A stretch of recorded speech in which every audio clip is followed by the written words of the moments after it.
son arbitre. Atsushi Onare. Et pour nous rappeler encore plus la finale du K1 Grand Prix. Le face-à-face entre les deux hommes. 2 centimètres à l'avantage du Marocain. 8 kilos en plus pour Rico Verhoeven.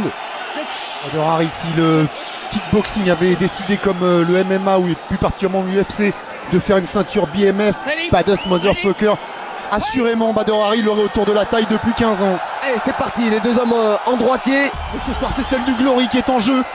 Et elle est la propriété de Rico Verhoeven jusqu'à maintenant. Allez, la première attaque avec les poings de Rico Verhoeven. Qui va essayer d'emballer. Et qui touche déjà avec une première droite. Les spécialistes étaient d'accord pour dire que les débuts du combat seraient à l'avantage de Badr Hari. Mais où en est Badr Hari?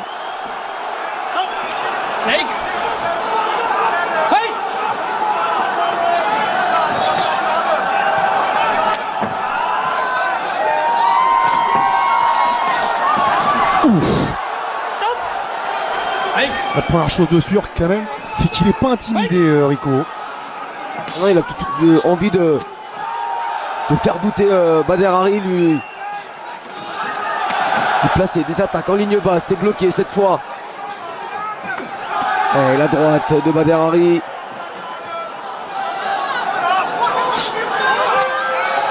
Le dernier combat de Badr Hari remonte au 3 mars 2018, victoire sur SD Gargues. C'est vrai que c'est pas les mêmes appuis, hein. Quand vous voyez les poteaux. Oh, attention, c'est lui qui est touché. Il a été complètement sonné, Rico Verhoeven. Et le voilà, le knockdown dans les 2 premiers rounds.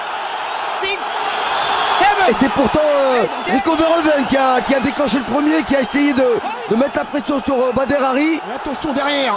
En restant très très calme, il a réussi à placer cette droite qui a déjà fait beaucoup de dégâts chez ses anciens adversaires. Badr Hari qui accélère maintenant. Et Rico qui va gagner du temps pour essayer de récupérer.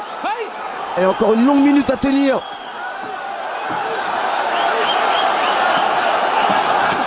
Oh, encore la droite.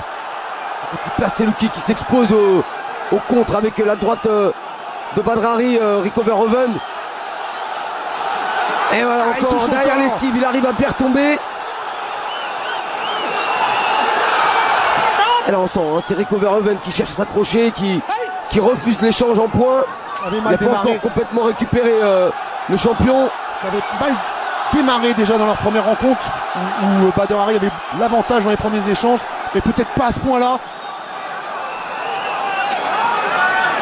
Mais attention à ce niveau, avec des combattants comme ça, tout peut s'inverser. Rico peut à son tour envoyer au tapis Badr Hari. Touché sous l'œil droit, hein, Rico déjà. Allez, c'est parti vite, hein, dans ce combat. Allez, le high kick pour Badr Hari.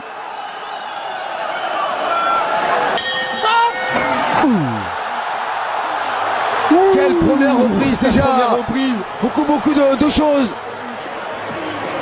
Un Rico Verhoeven qui a attaqué le premier, qui a voulu mettre en difficulté Badr Hari, qui a contré avec une superbe droite.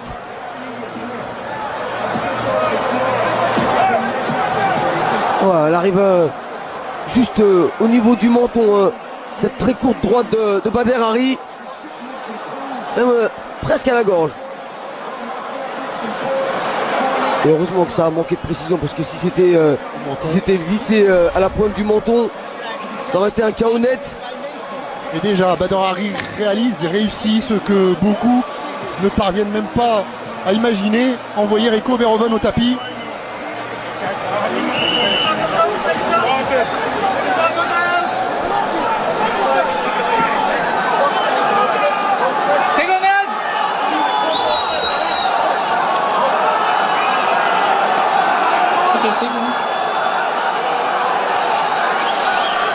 Allez, c'est le Marocain qui prend le meilleur départ.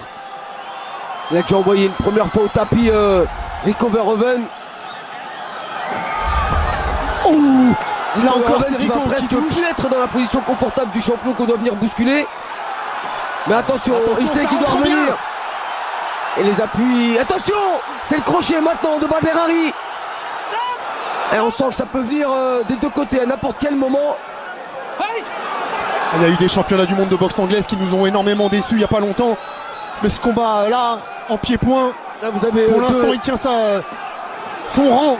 Vous avez deux montagnes face à face et ça recule pas, ça cherche vraiment le coup dur, ça s'engage, ça prend des risques.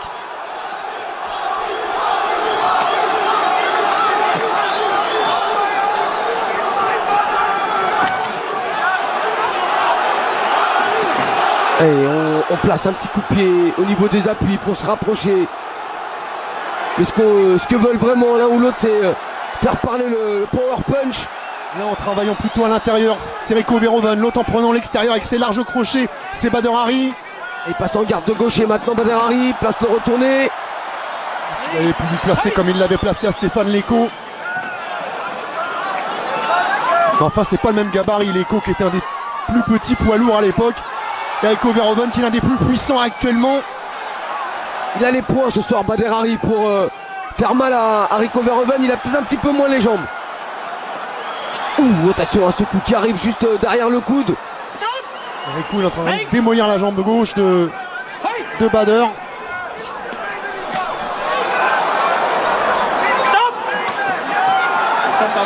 Avec des low kicks intérieurs à répétition. Attention parce que si vous dites que Bader mise tout sur l'anglaise, s'il n'a pas les appuis derrière, On le voit bien là, c'est ça pute la même chose. c'est souvent quand il est attaqué au niveau des appuis qu'il est en difficulté Bader Hari. Il n'a pas le réflexe de bloquer. Ça aussi ça peut être Préjudiciable. par rapport à son manque de ring, manque de combat. Il n'a pas automatiquement cet automatisme de bloquer les coups, de remiser. Alors il va sur ce qu'il sait faire, c'est-à-dire chercher la guerre, mettre la puissance avec des coups sur les côtés, à l'intérieur, en anglaise. Percute très court pour Rico Verhoeven. Il a encore le crochet, il a ripé. C'est toujours ça, à l'intérieur pour Rico, les directs, les uppercuts et les larges crochets pour Bader Hari. Et la salle qui se réveille.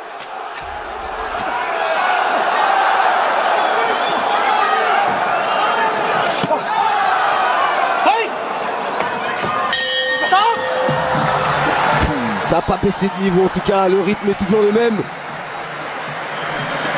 Avec un travail très propre des deux côtés. Plus orienté sur les points pour Bader Hari.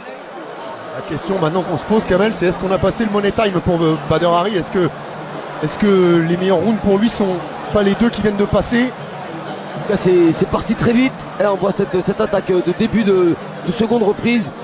On a vu quand même un Rico reconstruire dans cette deuxième reprise. Ouais, reconstruire sauf sur ce crochet gauche qui a été aussi Bien sûr. bien amené par le Marocain.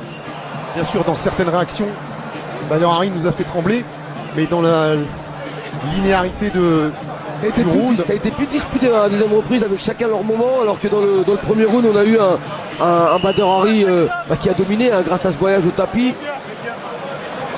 Mais là c'est vrai que le combat commence à devenir dur pour celui qui s'est le plus éloigné des rings, enfin le plus longtemps.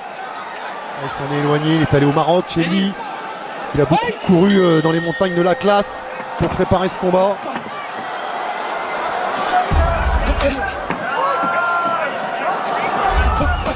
Et on connaît la faiblesse d'un combattant qui manque de ring, c'est-à-dire Et le deuxième voyage au tapis, on vous rappelle qu'il ne peut aller que 4 fois au tapis en 5 rounds. Faute de quoi, l'arbitre sera obligé d'arrêter le combat. il m'a fait mentir, je parlais de sa faiblesse qui venait des jambes, je le trouvais pas très bien en appui, mais c'est avec un high kick qu'il est venu encore une fois envoyer au tapis Rico Verhoeven, et ce high kick à la façon Bader Hari qui retombe avec le tibia sur le sommet du crâne. Il n'y en a pas 50 des combattants qui peuvent envoyer Rico Verhoeven au tapis à 2 reprises dans un combat. Il n'y en a pas 150, il n'y en a même qu'un. Qu'est-ce qui s'est passé? Oh non, me dites pas qu'il s'est blessé. Oh, ça serait catastrophique. Ne me dites pas qu'il s'est blessé. Oh là là. Oh, c'est pas vrai, après le bras, c'est la jambe. On va attendre le ralenti pour voir ce qui s'est passé, mais est-ce que c'est vraiment la jambe? Qu'est-ce qui s'est passé encore? Voilà ce qui pourrait nous amener vers encore une opposition entre ces deux hommes, et encore plus aujourd'hui qu'hier.